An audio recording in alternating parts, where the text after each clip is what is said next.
Of two things. Got it. First of all, I'm just very grateful for this opportunity. It's been really fascinating. I've learned a lot.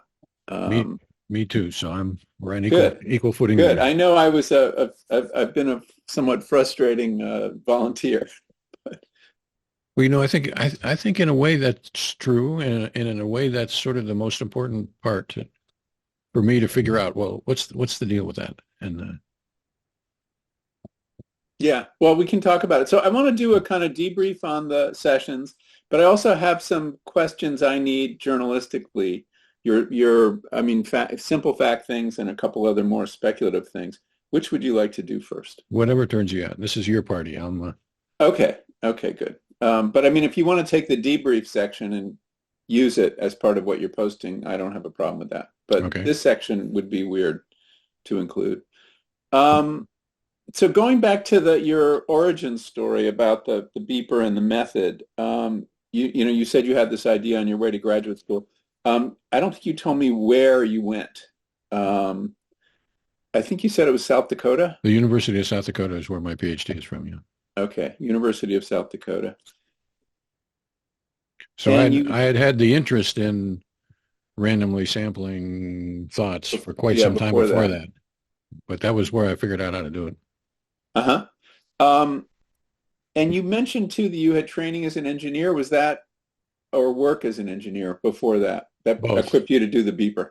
Both. I have an undergraduate degree in engineering, aeronautical engineering, and a master's degree in fluid dynamics, mechanical engineering, and worked as an engineer, computer scientist, mathematician, whatever, for a couple of years Before going to graduate school. before going to graduate school. For And 3 years, and then I went into the Army, and then I was back for another year. So four years as an engineer. okay, so you worked as an engineer before and after the Army. Yes. Okay, great. Um, so I was thinking about, you said, personal electronic devices weren't really a thing yet, and I'm trying to remember, when did pagers come in? That's the first one I remember.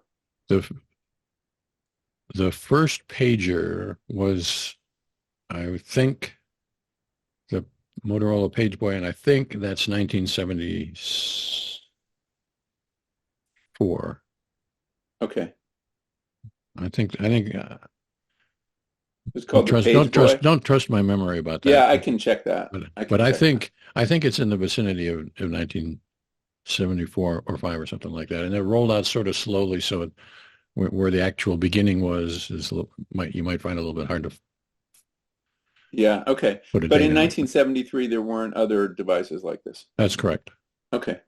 Um, I'm curious if there are other people doing sampling, right? I haven't like sampled the universe of people. Um, I know there are people who use iPhones for this, and we discussed why that was limited.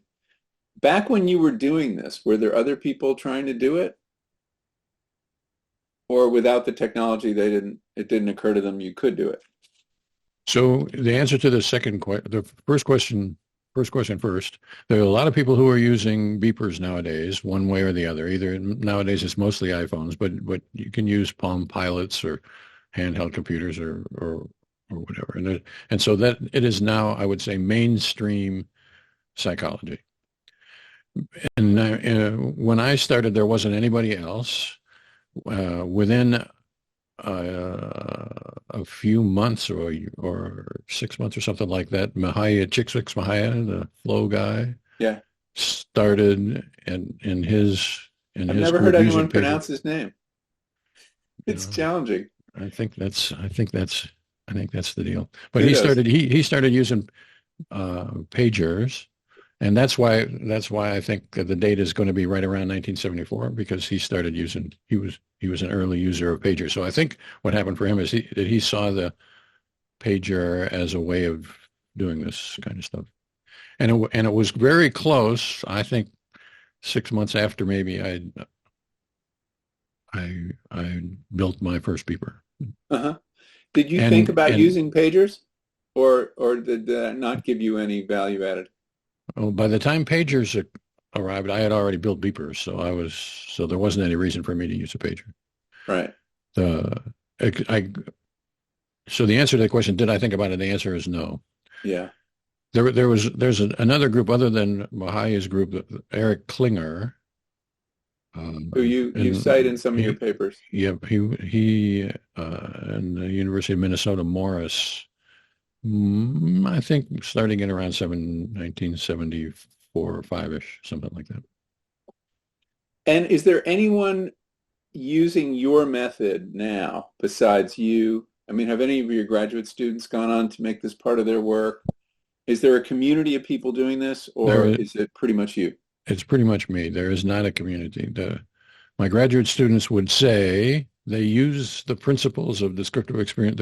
My graduate students are mostly clinical students, and Ah, they would mostly say their DES experience informs every minute of their clinical interviewing. But they're not doing. Nobody is really doing DES kind of research. so what about the larger like sampling community? Are you guys a community or not really? Are there conventions or meetings or anything like that around this? No. No. I would say there might very well be a community of people. One of the software people I think is trying to make a community of people who are doing sampling. I, I've been as critical of the sampling community as I am of questionnaires in general, because the sampling community, with the exception of me and the people who work with me, basically are giving questionnaires at random samples. And So in other words, you get a call on your iPhone and then you're asked a series of questions when you pick up. exactly. And I don't trust those questions when they're delivered by paper and pencil, and I don't trust those questions when they're delivered electronically, and I don't trust those questions when they're delivered intermittently or randomly or whatever. And why is that? What do you think is the limitations of that method?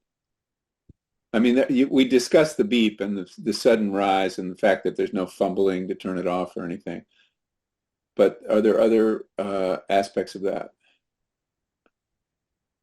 Well, I think your sampling gives an example of why that would be difficult. So if you think back to what your first day responses were like by comparison to your fifth day responses, I think I would say they're quite a bit different. And Yeah, I would say too. and the reason that they're different is that we spent 4 hours in between batting each other around, bashing each other around, however you want to say that, trying to figure out what we're saying to each other Yeah. until we understood what we were, more or less. We still haven't figured it out entirely in a lot of ways, but and that I call the iterative process, I think is fundamentally important.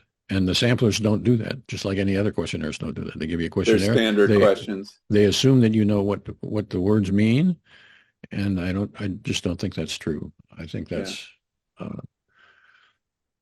there are some questions that you can ask, I think, and get a good answer. So if you ask, for example, how many people are with you right now, I think you can probably answer that on a questionnaire, and that's probably fairly easy to define. Although even that, it's got probably enough to really screw up the mean Yeah. of But I mean, those I kinds of realize data. if you had asked me, if a questionnaire had asked me, was that, did that take the form of inner speech? I probably would have said yes in the first session without really considering what that means until you say, well, what were the words? Right. And it's not just a matter of saying what's in the words, because if I had said on the first sampling day what's in the words, you would have told me what was in the words. Right. That they would have been But recollected they would have or been translated. right. And there wouldn't have been words. Right. And so the data that I find when I do that kind of study is that, well, most questionnaires, including sampling-based questionnaires, which ask about the frequency of interspeech, tell you that the frequency of interspeech is like 80% or 90%, or some would say 100%. And I find the frequency of interspeech is 20%. Or, Yeah. there's a long way from 20% to 80%. Yeah. A question about those percentages that I was grappling with reading through some of your stuff. When you say that it's 25% inner speech, are you talking percent of samples or percent of volunteers? Percentage samples. Okay. So you would end up saying, in my, and I don't, first off, I don't keep really good data about that, for better or for worse, but there are the range of people, the range of percentages within people for inner speech goes from 0 to 100% there. There are some people who have In one almost no, individual. no, I'm across individuals. Okay. So one individual will have 0%. You can sample them forever and you'll never find inner speech. And somebody else you can sample and every beep will have inner speech. When you take all the samples from all the people, put them into the pot, you would find sort of 20-ish or 30-ish or whatever percentage of people that have something that we would agree sounds sort of like inner speech.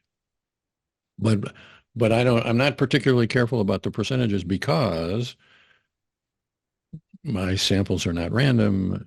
My people are not random, and they're all mostly European descent, Right. uh, Right. and it would be totally interesting to do cross-cultural studies about, do Chinese people speak interly speak at the same rate as English speakers? And that kind of work hasn't been done, or No, not according to your method, anyway.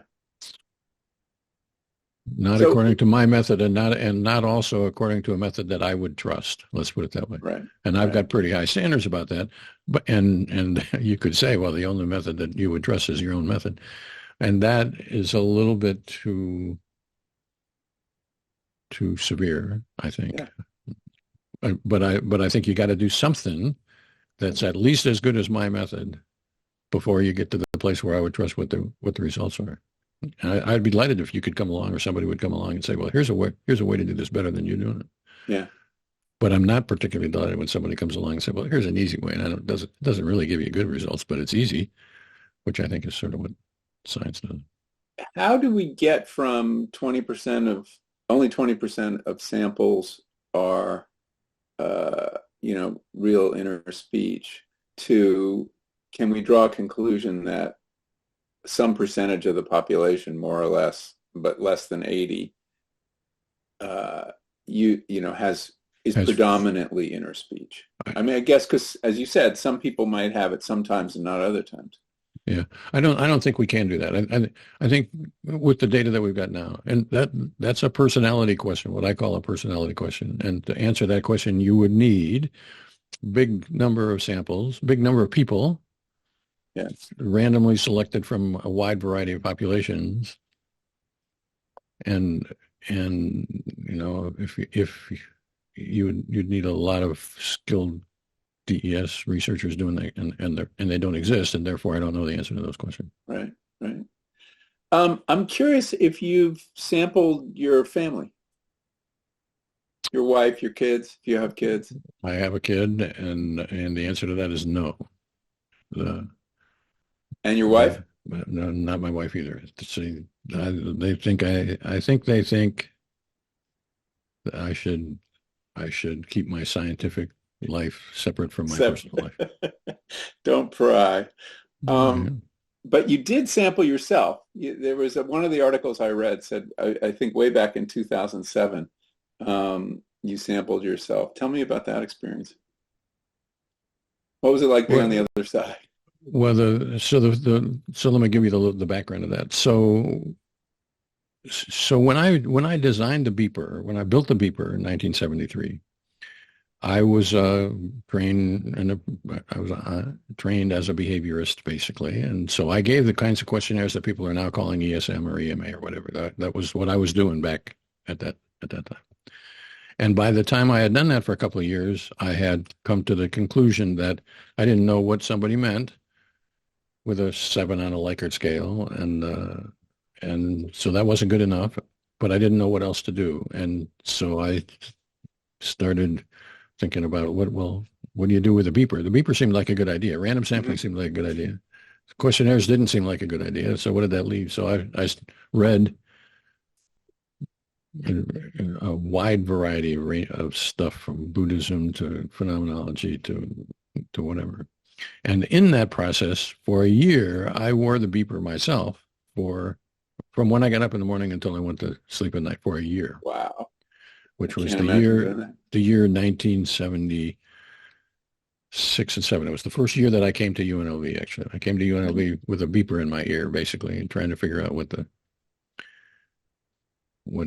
what to do about that. And out of that, wearing the beeper for a year, trying to figure it out, reading, talking to people, whatever, came the sort of the basics of descriptive experience sampling. It's evolved somewhat after that, but the basic of it was, well, you just have to ask people and you have to be careful about it, and that the core of that came out of that year. And out of that came the conviction that I should not any longer pay attention to my own experience. That's a chapter that I should close because the experience that I had. So I don't know what you've read about my Army experience, but in my Army experience, I was reading a lot of what psychology said. So I'd read basically the entire psychology literature that existed, the original sources of the psychology literature as it existed in 1972. And almost without exception, people would in those books would say something like at the beginning of the book, I'm going to tell you what people are really like. And then when I got to the end of the book, I would say, well, they're not telling me what people are really like. They're telling me about some theory about it. And that was disappointing to me. And the theory and the theories all seem to come from actually prior knowledge. People had some what I came later to call a presupposition about the way the world was, or self-theory about the way the world was, and then created a theory that validated that self-theory. Was that theory based on their own experience, or that's what I think. Yeah. It was based loosely on their own experience, and by loosely and their own experience, I mean whatever seemed to them to be important. And so I didn't want to fall into that trap because I thought that was I had a lot of experience, unpleasant experience watching other people fall into that trap. And so what I said to myself basically was, like, so you got a method. You should figure out what people are like. You should ask about a beeper, but you should work to not infect that with your own experience, which means among many other things, you should not be interested in your own experience anymore. So you should wall that off, bracket your own experience off. And so I resolved, basically, after having worn a beeper for a year, not to do it again. And then I let my guard down when I had a lab of 7 students, and they ganged up on me and said, well, you made me wear the beeper, and you should wear the beeper too. So I wore it. This is the 2007 experiment. I'm guessing it was 2007, but yeah. It was something around there. But it was difficult for me because, I'd had a lot of experience doing this kind of stuff by that time. It was sort of hard to set that stuff aside. And so I think I wore it for one day and then let the students interview me. And my recollection is that I had unsymbolized thinking and sensory awareness, but I'm not even really sure about that. But mostly I've cultivated not really caring about what my own experience is. It's just too easy to fall into the trap of saying, well, I want you to be like me, or I want you to not to be like me. And if I sort of studiously try not to be interested in that, and I think over the years, well, I've sort of taken that on board, and I'm not that particularly interested in my own experience. In the account I read, you had said that and I think it was written back then, soon after that, that you were surprised that there was as much unsymbolized thinking, which it seemed to me would confirm you in your desire to bracket your own experience, which is just as subject to misunderstanding as anybody else's. I think if I understood that question correctly, I agree with you about that. Mm-hmm. Yeah. What form is your data in? You've got like almost 50 years of data. Is it in a form that anyone else can use it? I mean, I've read a lot of articles and I've read a chunk of the book, and I see you use it in articles in various ways. Is it open to other people if they want to? That's a good question, and part of my own self-criticism is that I haven't been very good about that. So people very often ask me, like, well, in all of your studies, how many people are engaged in it or speaking? And I don't have a good way of doing that. So I've never, I don't know whether this is a personal failing of mine or whether it's really been smart, one of the two, or both, maybe. I don't know. The, but I haven't until about 2 years ago, I haven't really archived much. I tried to build a system where I did archive it. And I think actually I have a system, well, where I archive things for a while. And I got a lot of video stored away somewhere, but it's not at all well organized until the batch that I'm putting out on the web now, of which there are like eight now. So I'm atoning for my previous sins by putting the whole deal out there in a way that would be easily searchable and by somebody who was interested in the way the process works. But prior to that, it would be tough. Uh-huh. If you poked around the disk drives in my lab, we could probably find a whole lot of interviews out there. But the making sense of them would be very difficult to do, even for me. Also, playing those media. I mean, media date so fast, the technologies. Right. Because you can imagine, an AI with the power to summarize and correlate could do some interesting stuff with your data, with the transcripts. I have a meeting tomorrow, maybe next week. I forget, with an AI person about that. I'm not. I haven't decided whether I think I should be happy about that or not. Yeah, I Feel don't happy know. about I don't that. know the answer, but they'll be coming for you. Yeah, Um, I think there's something, and I haven't. Maybe you can tell me the answer to this, but there is something which I think is fundamentally in a different universe between descriptive experience sampling and AI. And if one really understood what those differences were, then they would decide, well, descriptive experience sampling isn't really worth doing, or they would decide this is a really important deal and we got to figure out the.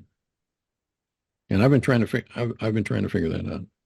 The difference in procedure is stark because AI takes thousands of people and doesn't give a shit about anything at all, which is exactly the opposite. I take a very few number of people and give a great deal of shit about 1 microsecond of your experience. And I think there is something that's fundamentally significant about that, but I don't really know exactly how to articulate that and why I think that I have the capabilities of doing AI. I yeah, could, but it does not appeal to me at all. And that may very well be a personal but you're right. These are peculiar. opposite ends of the spectrum of how to approach crunching mass amounts of data versus a very bespoke kind of process. Right. On the other hand, you could see AI crunching the data you already have and looking at word selection and all those kind of questions that people do these days. But And someday of you'll course, be asked to sample AI when someone claims they have a conscious AI, and it'll be wearing a beeper, and you'll be asking it questions. And I don't know, so it'll be a tougher nut than me. well, yeah, maybe, but the difference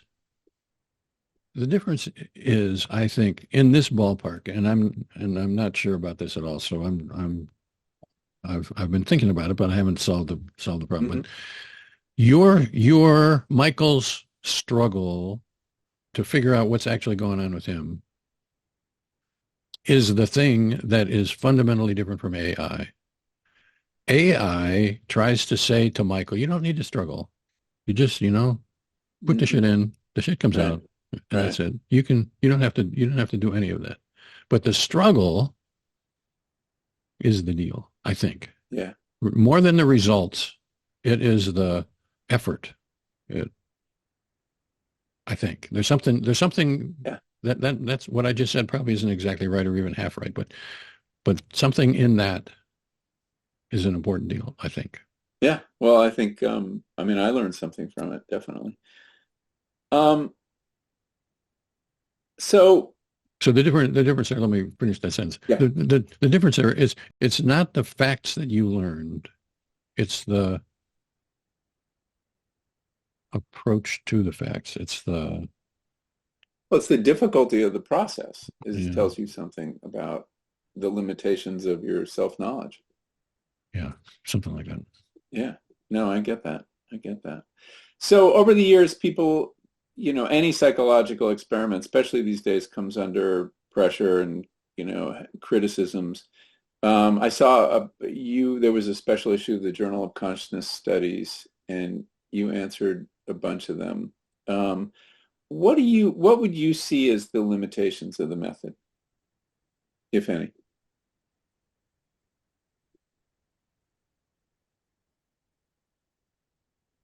Well, I think Or the criticisms that give you the most, that are hardest for you to deal with?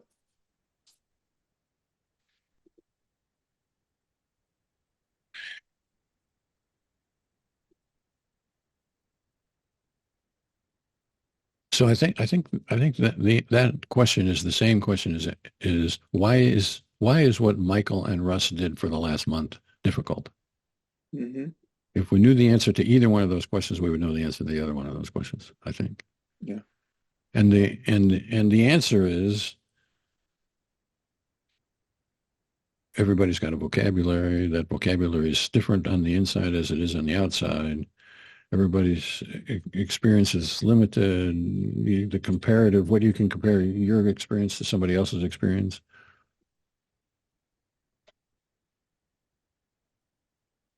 So that's just sort of amusing. Not amusing like in funny, but a amusing. Yes. The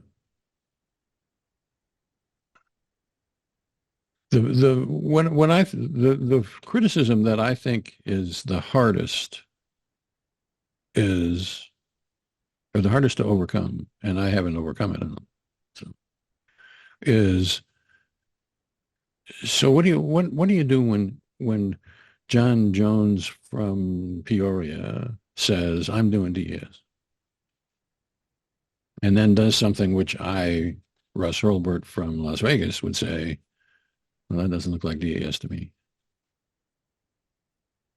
And I haven't figured that one out. But I Hmm. think I think that's a fundamentally important question, and I don't know the answer to Hmm. it because it takes skill to listen to what people are saying, and people who don't have that skill don't know that they don't have it. Right. And Well, I think there's this assumption too that we all speak the same language about inner experience. right, And as you point out, and one of the things you've shown is it's not the case. right. There's a wonderful line in the same James essay that I sent you, the Stream of Thought essay, where he talks about the breach between individual consciousnesses is the biggest breach in nature. And I think there's some truth to that. But we assume because we speak the same language in normal discourse that we that's it's not a breach or it's easy to cross that gulf. And So I think James is right. So I think the passage you're referring to is when John and James wake up in the morning, John remembers they're sleeping in the same bed or whatever, and John remembers his consciousness and James remembers his or whatever. So I totally agree with that. But I think it's more than that, and that is that when John talks about his consciousness, or when James or Michael talks about his consciousness, the words he uses on the outside are not the same words that he uses on the inside. And he doesn't know that. John doesn't know that. Michael doesn't know that. James doesn't know that. So it's, Yeah. and the example that I think is the clearest about that is about the word thinking. Have we talked about that? Yeah, we have. And that thinking covers a lot of different things Right. depending on who you are. And I think that's such a powerful idea. By the way, there's a wonderful passage in Proust where he talks about the role of the artist is trying to affect that translation.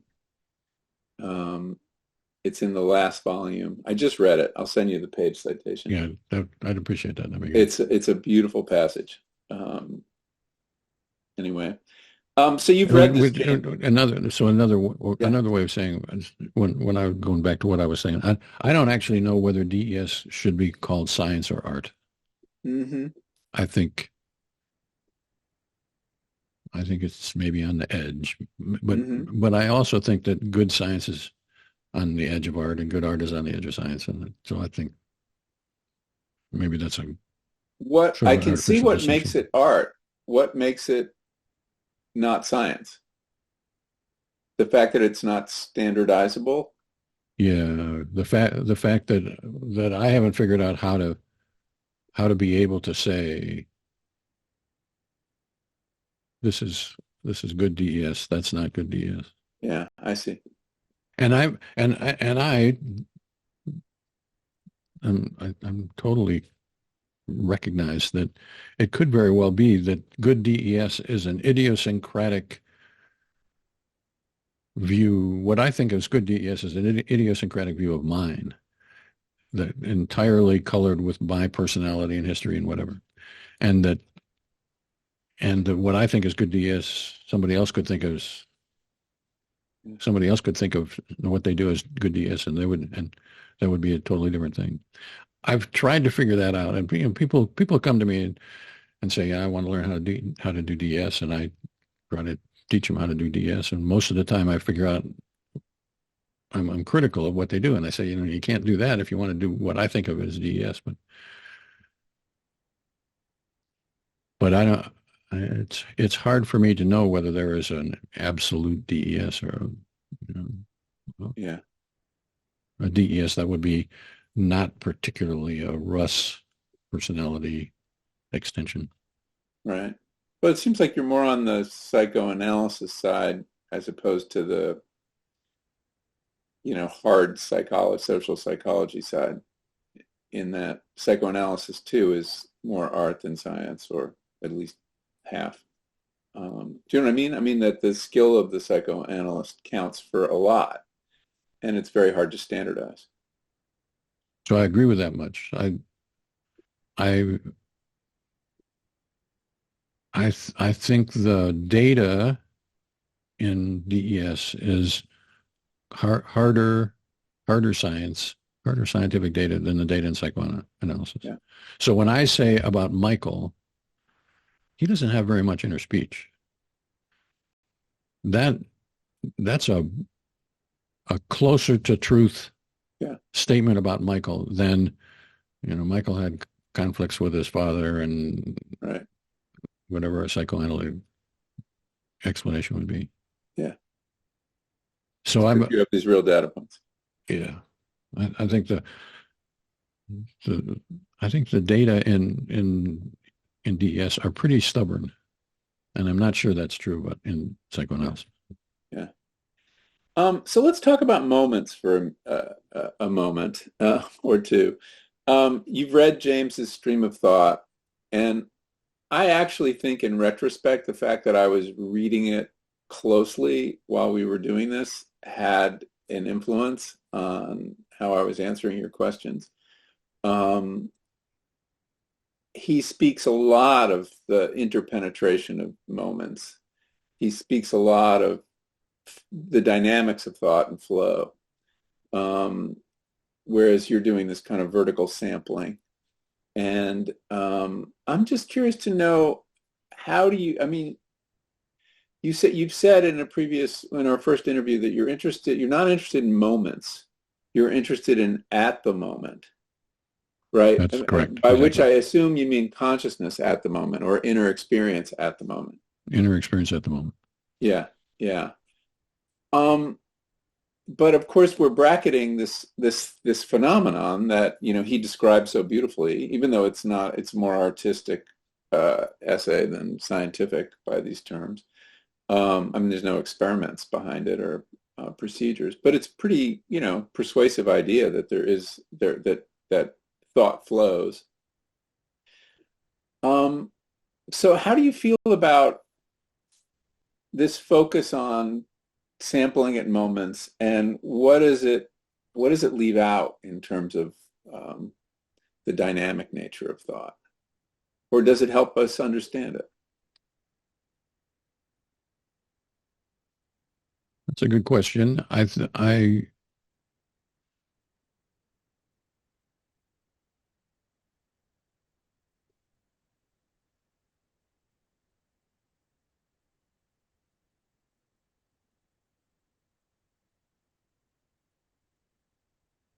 guess when I think about it is that it seems to me that if you want to understand the dynamics of thought or anything else, you have to understand what's happening at this time, and you have to understand what's happening at that time, and you have to understand what's happening at this other time. And once you understand all of that, then you can say, well, this is how I got from here to here. Hmm. And what I think most people do, including James, is they don't care adequately about the individuals. They think they can get the dynamics. People think they can get the dynamics without having the specifics, and I don't believe that. Hmm. I I might be wrong about that, but Hmm. I don't believe that to my core. So I think I don't get the I don't get the dynamics. I pretty specifically try not to get the dynamics because I think the dynamics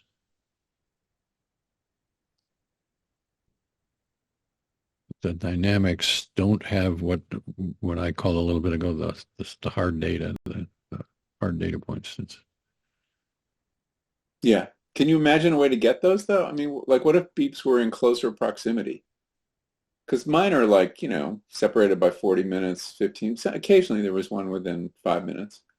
So this idea of getting from point to point, we're already on such a different tangent or different part of the day or different activity that I didn't find a lot of continuity between beeps or even the question raised, how did I get from that to this, didn't really come up because one time I'm meditating, another time I'm walking with Judith.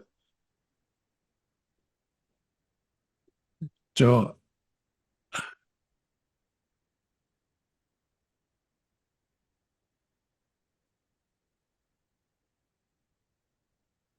I just don't know the answer to that question, I think. Hmm.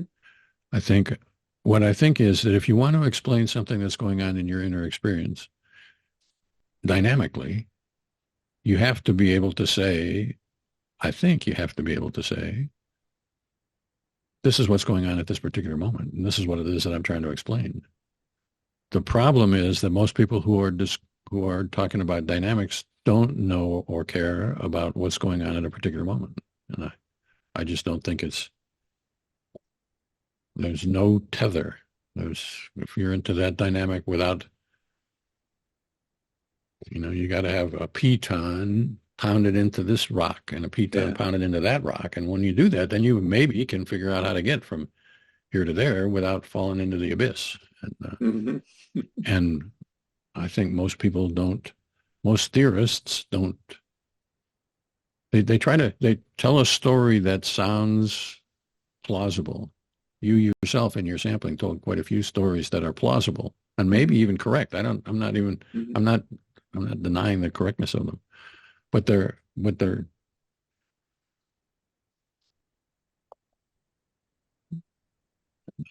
not tethered tight enough for my taste, Yeah. I guess you would say. Yeah. Um,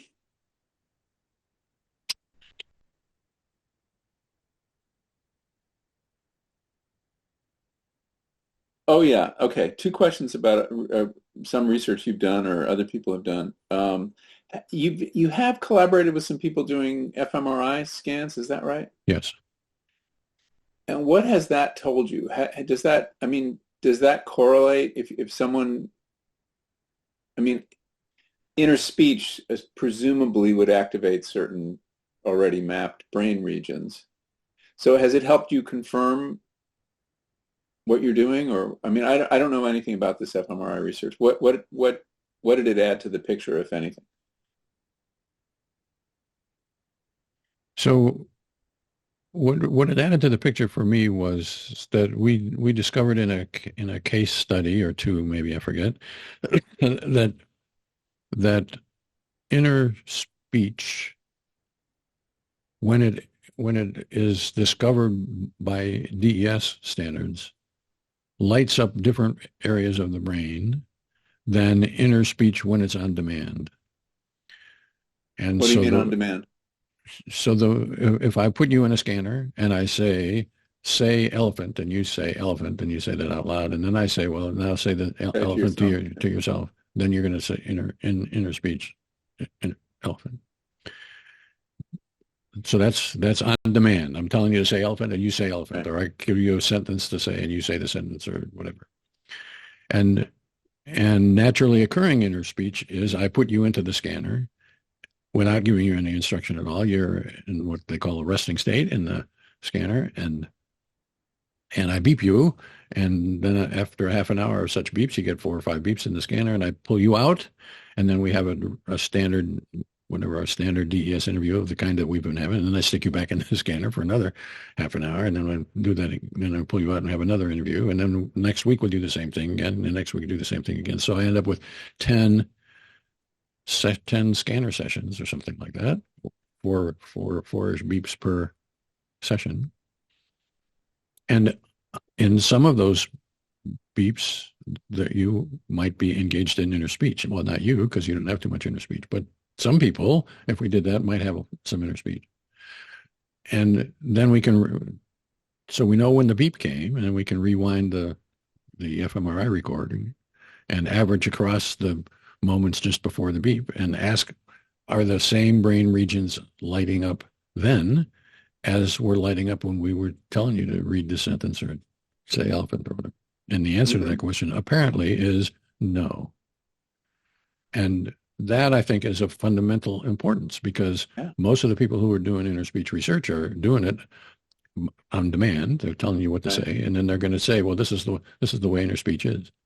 Yeah. And I think that that's a fundamentally misguided thing if your interest is in what is free range or in the wild, or however you want to call it, inner speaking. And was that true for visualization as well? I'm guessing. Well, I don't know the answer. We had, I think, You were focused on inner speech? We weren't. We were focused on people. Uh-huh. And because so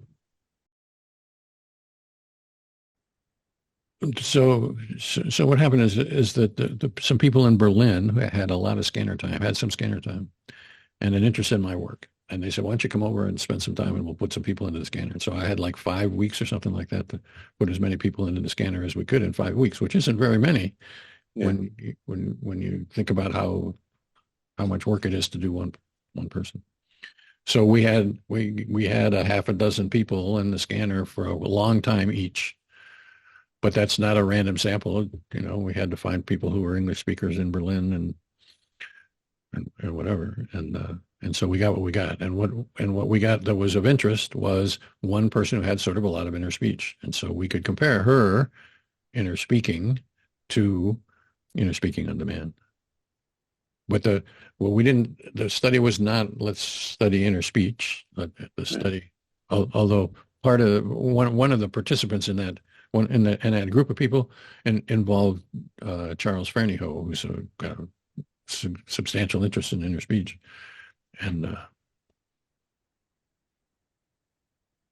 but we didn't set out to study inner speech. That's just what we got. And did that work get published?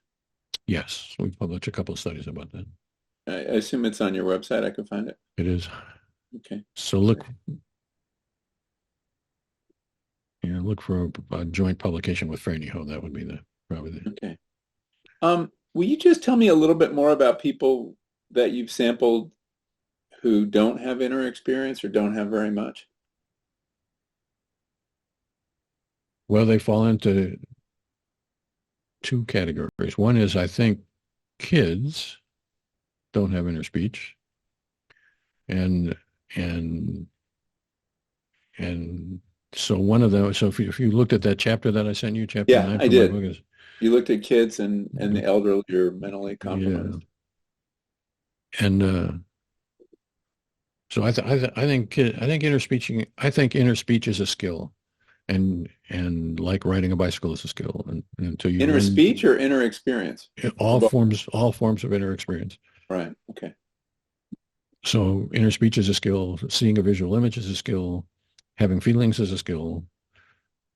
All all of those things are skills that you have to acquire. And once you've acquired it, then you think, well, I've had this all the Right. way along, just like riding a bicycle. It's hard to I can pretend what it was like not to know how to ride a bicycle, but that is not at all the same thing as it was when I didn't know how to ride a bicycle. So I think that's the everything is a skill. So I think young people do not have inner speaking, have inner experience at all. And then I've sampled fairly early on in my career, sampled with a, You'll say up to about what age would you estimate? Are you talking about like before they go to school or really young, like 3, 2? I don't really know the answer to that. Okay.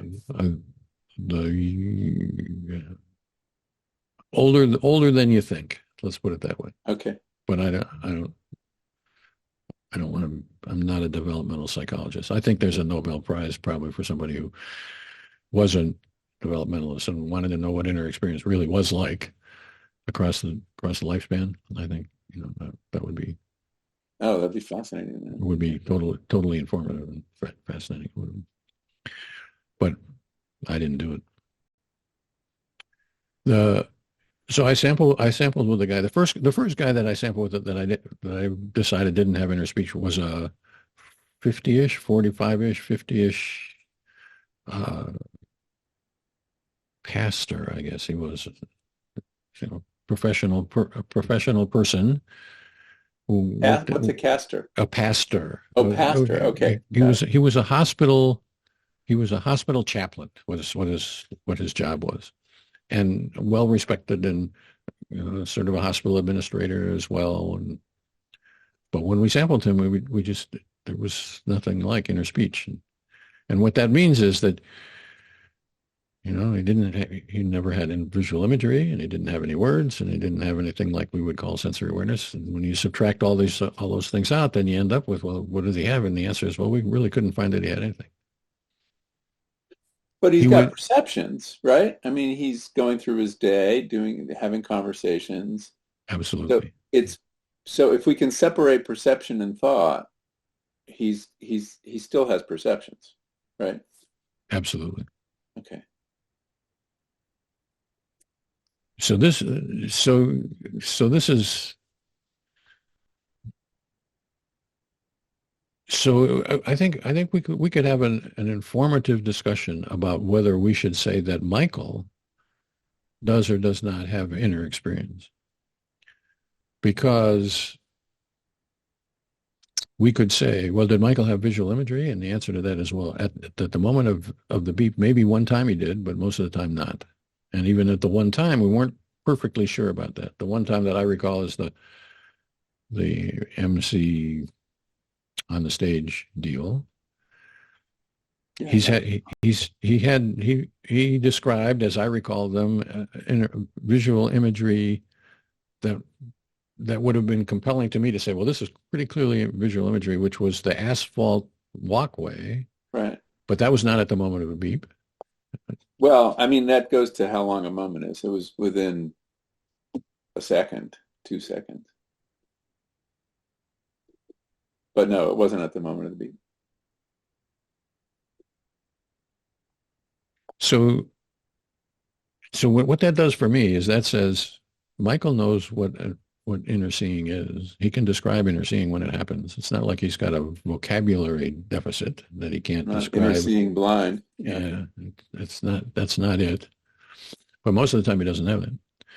And then much of the time, I would say in our sampling that when we had difficulty determining whether words were present. Maybe they were, maybe they weren't. And when they were, whether there were sentences or whether it was a couple of words. And when he was asked what those words were, sometimes he said they were one set of words, and some other times about the same beep, he would say there was a different set of words, and which leads you to wonder whether there are words really present there. And so the question then would become, from my outside point of view, is, well, is it, I guess, what you call the translation? Is it the translation that he doesn't really have inner experience, as some people have inner experience? What he's got is perceptions and computations and skilled interactions, which don't make themselves into organized inner experience. And this is also another answer, and maybe a better answer to one of the questions that you asked earlier, why this is difficult or whatever. So my guess is that if Michael were in my role, in the interviewer role, with somebody else or a few other people or many other people, Michael would see what those people are describing visual imagery, which is ongoing at the moment of the beep. And there's just no question about that. This is what's happening for them. And this other guy is going to be saying that inner speech is going on, and they can tell you exactly what the speech was and where the beep was in the sentence and exactly what the words were and the pauses and the other. And Michael doesn't have any of that kind of stuff. Almost ever in the few samples that we've got. And so you could say, well, Michael doesn't have inner experience of that sort. And does he have any inner experience at all? Well, I think that's an interesting question, because I think it depends on how you define things. You skipped over the category of unsymbolized thinking, which Yes. it seemed to me was what was going on in many cases. There were a lot of cases where I was deliberating between two choices,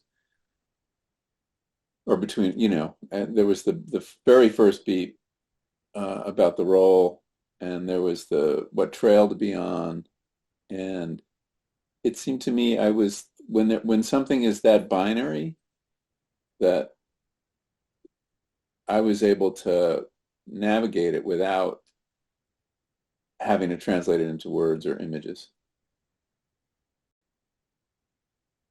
And I that was the way I understood it as well. And the question, I guess, is whether we should call that, whether it makes sense to call that he's engaged in a binary inner experience. He's making a choice that is binary. I'm going to delete this sentence or I'm not. And that's going to end up having impact in the real world. That sentence is either going to disappear or it's not. But that doesn't necessarily mean that there is a separate experiential process in the way most people define that term. And I don't have any. I'm not at all attached to the terms. Mm-hmm. But there are some people who would compellingly say, I have a faculty that's before the footlights of my consciousness, in which I am comparing this to that. And maybe I'm doing that with a visual imagery. I got two visual images. I got a picture with the text and without the text, or whatever, side by side, and I'm going to pick that one. And you, for good or for ill, and maybe it is for good, that you're engaged in a binary process without a explicitly sort of separable inner experiential deal. And this is what what led me to send you chapter 19, which was my citing of James. James is saying that people who are older and smarter basically Hmm. can can do this stuff without having visual imagery. And he says it, well, it's with words.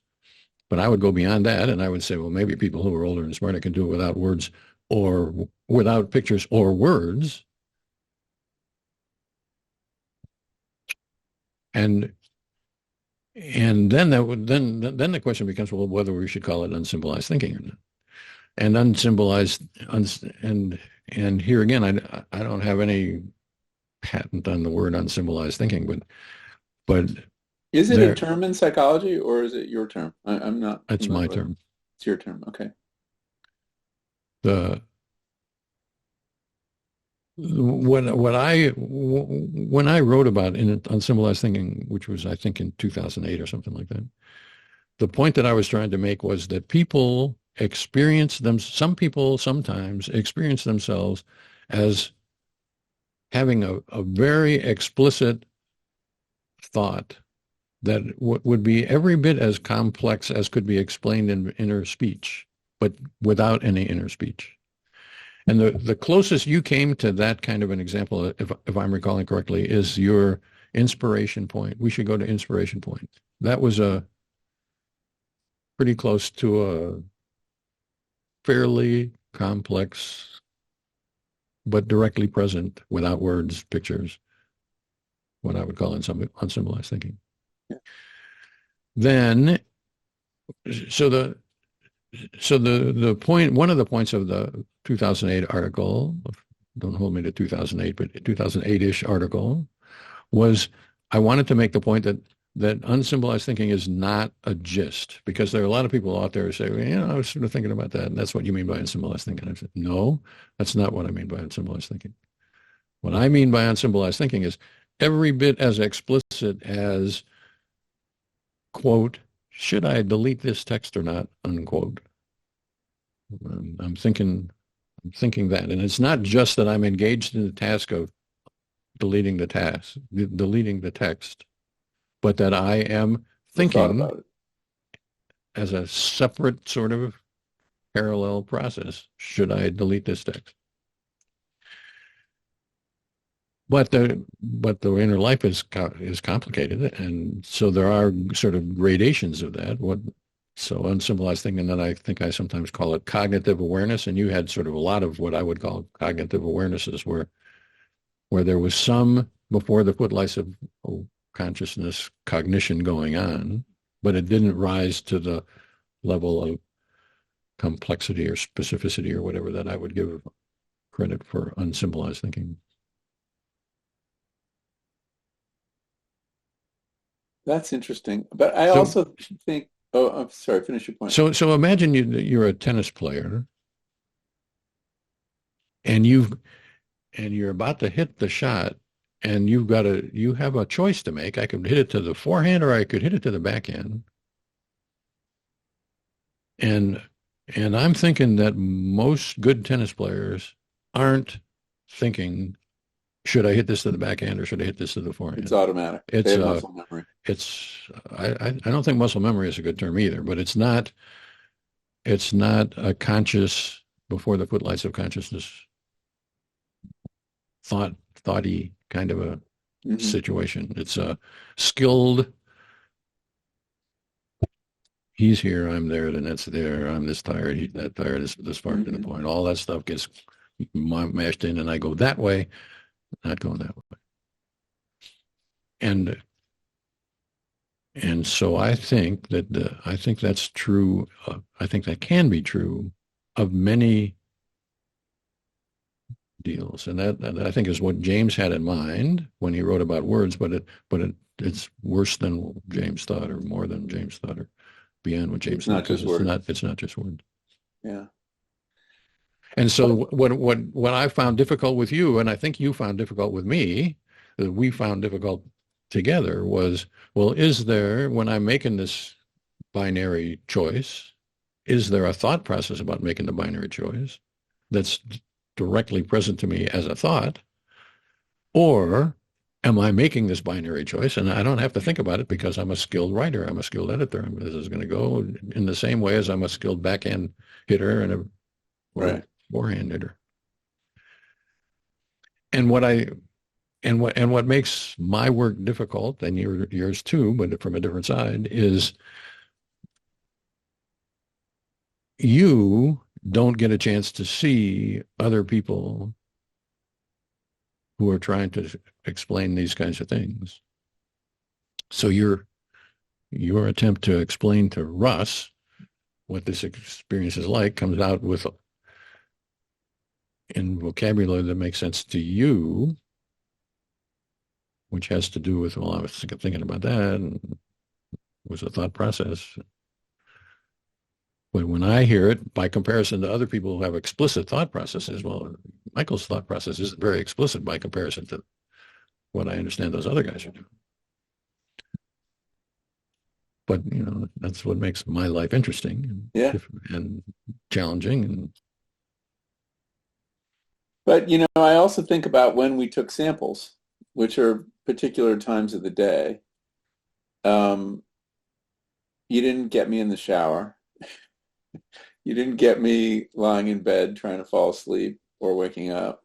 Do you know what I mean? I mean, there's certain for them when I think about it, a lot of the time was activities that I'm pretty habitual activities that I'm pretty good at.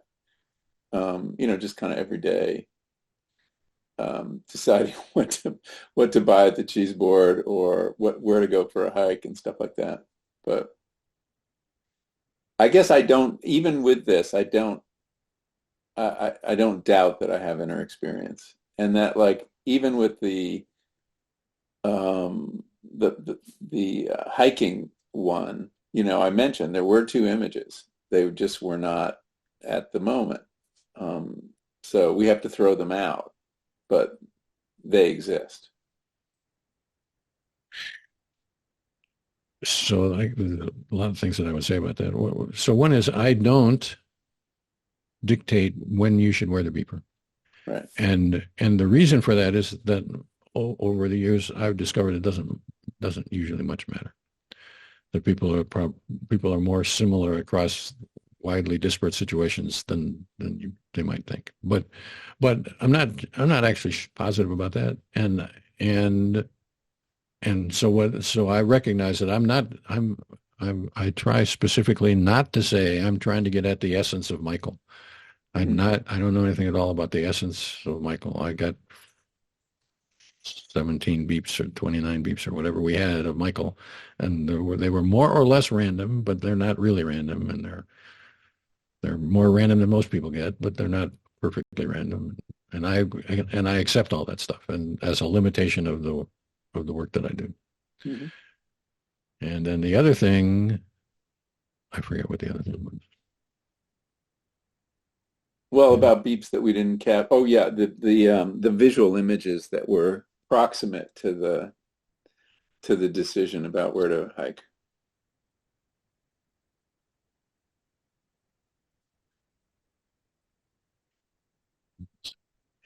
You doubt they happen. Oh, I know what it was. It's going to come. It's passing. It's coming. Oh, when we were talking 5 minutes ago about whether Michael had no inner experience, I was stopping short of saying I have come to believe that Michael does not have inner experience. What I think is that there's probably a continuum out there of how explicitly crystal clear experience is to people. And on that continuum, Michael is closer to the not at all clear than he is to the crystal clear end. Why that is, first, that's what I have come to conclude on the basis of 26 beeps or however many beeps we got. Whether that's a characteristic of Michael as his the essential Michael, I don't actually know. I would presume probably so, but I don't really know. And why, I don't know the answer to that either. I think it would be a fundamentally important question whether this is Michael getting older Hmm. And as a result of getting older, having fewer faculties as mental energies gets less and less as it gets older and older. I think that's Hmm. probably true. And the lapse of memory that I had a little bit ago is, I'm older than you are, I think, Hmm. and so the I'm acutely aware of not having as good a memory now as I did in the past, and I'm sure that affects everything. Including the ability to reconstruct a moment. Right. Yes, I mean, I just sometimes just had a lot of trouble remembering the answer to your questions, like the actual phrasing of what I thought was inner speech. Um, especially so when, that's a fundamentally important deal. So the question is, should we conclude on the basis? So I yeah. said a little bit ago there was this continuum, and he's over here and whatever. Is that because his inner experience is relatively unclear, or is it because there's a language difficulty or memory difficulty or whatever that causes him to not be able to report on his inner experience? And I think my so I think either one of those is possibly true. What I think is that psychologists and philosophers give more credence to the memory issues than it deserves. Because I think we can solve, we never perfectly, but I think we can work at solving the memory issues, and to the extent that we can do it, that leaves the inner experience. And Hmm. so if I had to bet, if I'm standing at St. Peter's Gate and he's saying there's a right answer here, is it a memory issue or a Yeah. I'm going to say, well, I think, Pete, that it's an experiential deal. But I don't know whether I'm right about that. Yeah. I'd bet my admissions on it. But So you're suggesting it takes some sort of cognitive power to have inner experience yes, too. I think that's exactly right. Yeah. And you have to learn to do it, and then you can forget it, and you Right. can, just like any other human skill. Right. That makes sense. Well, that's given me a lot to think about. Um, I think there are times when I see a different continuum. There's the times when I am having unsymbolized thought, that some of which I thought was speech, but in retrospect I realized I was manipulating concepts or without having to actually articulate them, and was working in a kind of shorthand, um, because these were not complicated decisions necessarily, where to hike or what to buy. Um, so that's one side of things. Um, there were moments where the beep came and I kind of drew a blank, and I'm sure that moment got filled in by proximate moments. Um, and I did have trouble sorting out um, exactly where that image fit on that in that experience. How close was it to the beep? That kind of stuff. I mean, I do think I struggle with some of the memory issues in answering your questions. I think that was part of it.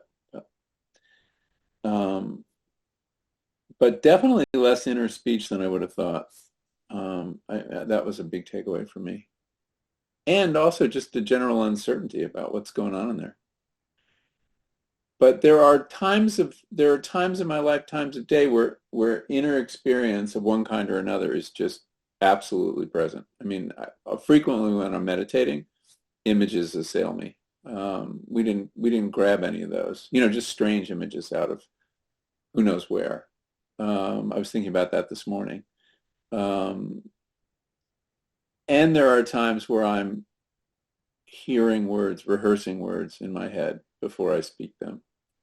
Um, so anyway, it may be less than most people, but it's, you know, in the end, if I think I've had that experience, I may not have had it at a particular moment in time, but who's to say I haven't had those inner experiences? I mean, except at those moments, right? That we took our samples. Yeah, I think it's just not. I think it's not possible to know definitively. And that comes back to sort of the question I was raising, or you raised, and I was trying to answer at the outset, having to do with whether what's important about DES is the answer to the question or the questioning. And those are Yeah. two very Yeah. different deals, and that's what makes DES, I think, fundamentally different from AI. AI is trying to answer a question, is trying to say answer a question which seems reasonable to a human. That's, Right. I guess, what the AI thing is about. That's the goal. Yeah. Whereas what we're trying to do is it has nothing to do with what's reasonable. It has to do with what seems like what I call high fidelity. And even if we fall short about it, it's we made an effort at it. Yeah. No, you did. I thought, and we did. I thought it was really interesting. Um, I think that's all I have. You have anything else? Oh, I have one other question. I read your stuff in the book on bulimia, which is really interesting, and the multiplicity of inner experience. Did that generalize to other pathologies or not? Or you've only looked at that? The bulimia sample is my largest sample, which, by the way, I have now, I believe, submitted that paper to all the bulimia journals and been rejected by all of them. So Interesting. it doesn't fit with their theory of bulimia, and therefore, so I have another study which I haven't published, which I should publish, and that is that I think if we have sampled in a outpatient clinic. So my university runs a community facing mental health clinic, and we sort of randomly sample people from there and sample them. And what you find, Not just eating disorders. not just eating disorders. And what you find in is those folks have inner experience that is problematic or weird or strange, or you can tell the difference between sampling in that population and sampling in a normal student or normal adult population. I don't know that we have. I don't think our samples are big enough to say something more than that about it. But that in itself is sort of an important deal. It's the But did this characteristic, multiplicity issue come up the multiplicity issue. that you described with I'm the, guessing came up. I'd have to go back and look for sure, but I think the answer to that is yes. yeah. And what about like, were there schizophrenics in this population? I mean, they're supposed to have a Um, lot of inner speech, right? Or voices. There in that particular sample, I think there was nobody diagnosed with schizophrenia. My first book is about schizophrenia. Oh yeah. Back in the day when I was trying to figure out what was going on, I thought to myself, basically, if you're looking at inner experience and you think you think the people might be worth something, you should sample with some schizophrenics, and if people with schizophrenia have the same kind of inner experience as everybody else, then you should say, well, this isn't a very good method. But if their inner experience is a lot different, then you would think this would be worth pursuing. And so I sampled with them and discovered that it was their experience was quite a bit different from what I had expected, and therefore I should continue down the DES road. But I haven't really sampled with too many schizophrenics. So maybe I should say the world did not work out the way I had anticipated that it would work out, because back in the day when I thought DES was a pretty good thing. I thought that by 2024 there'd be lots of people out there doing what I'm doing. You know, looking at it from when I started doing this in the 70s or 80s or whatever. I thought this was a good idea. There would be a lot of people who were doing it. That hasn't turned out to be the case, which was a surprise or whatever to me. And so Do you have a theory?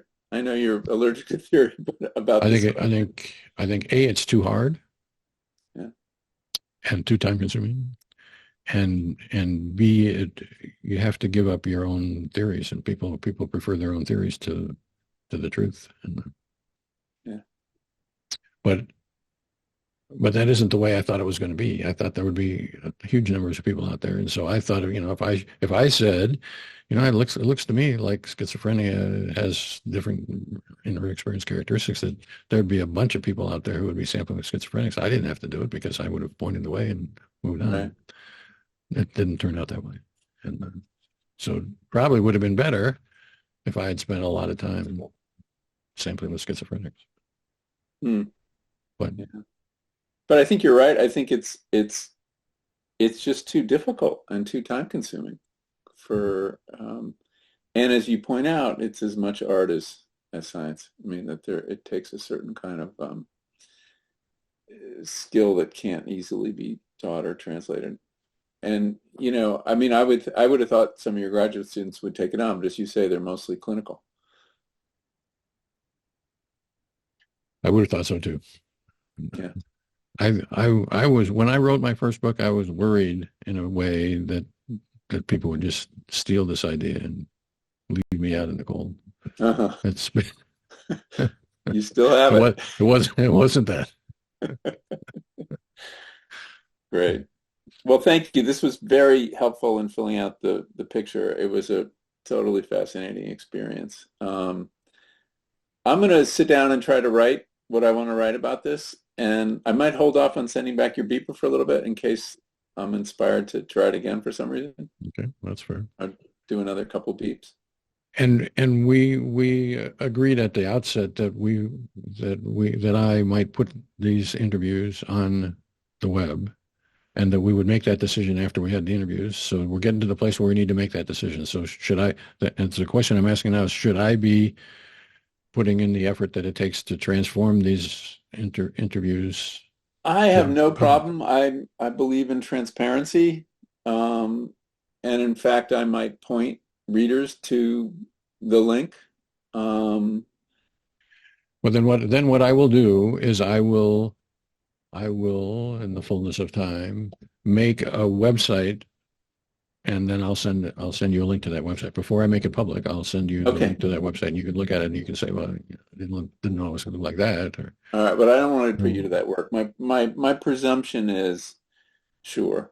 The only thing I felt was sensitive that we discussed was my mother and her, you know, state of mind. But I don't think she'll ever see it. okay. So I'm not really concerned about that. Well, we can redact or Bowdlerize or whatever we want to do with that, and up until the time that we pull the switch and say this is public. So okay, you have the 51% of the vote. Okay. Every minute Excellent. of the transcript. Good. And I'm sure as I'm writing, I'll have some follow-ups, fact questions, and I'll reach out by email. And, I'd be happy to talk to you. I've enjoyed all of our interactions, and so I presume I would enjoy those as well. Great. Well, thank you. Thank you so much. You've been very generous with your time and ideas and everything. So I really appreciate that. My pleasure. All right. Till next time. And I will send you a tape of this. Yeah, please, if you would.